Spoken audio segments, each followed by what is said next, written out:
Salam əziz şagirdlər, 2026-cı il qəbul sualına düşmüş belə bir suala baxırıq.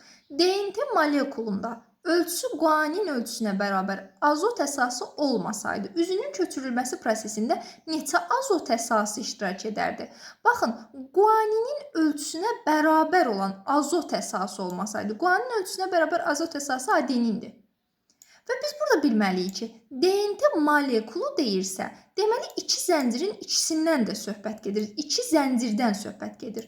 Əgər molekulda adenin yoxdursa, adeninin qarşısında ona komplementar olan deməli timin də yoxdur. Avtomatik bu azot əsasları işdən çıxdı.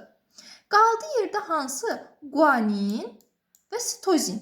İndi üzünün köçürülməsi nədir? DNT əsasında mRNA-nin sintezi. Düzdür?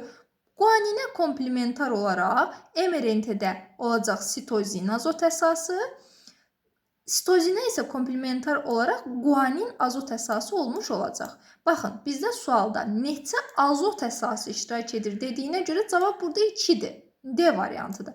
Məsələn, sual verə bilərdi ki, neçə növ nukleotid iştirak edir? Nukleotid desəydə əgər cavab olardı 4. Nəyə görə?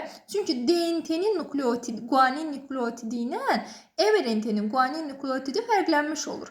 DNT-də dezoksiribozadısa, mRNA-də ribozadır. Yəni buna diqqət yetirmək lazımdır. Burada cavab D variantı olur.